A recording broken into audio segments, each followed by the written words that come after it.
کاتی خۆی 40 ساڵ پێش ئێستا لەناو ئەو بەفر و بارانە لەگەڵ ئازاد. ئای چەند بەرسیمان بوو، چەند سارد بوو.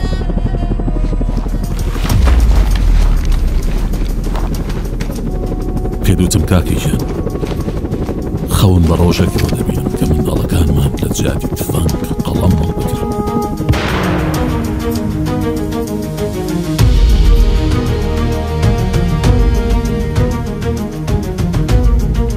ئازاد تۆ ڕۆژت نەبینی، بەڵامەوە تا ئێستا من دەیبینم.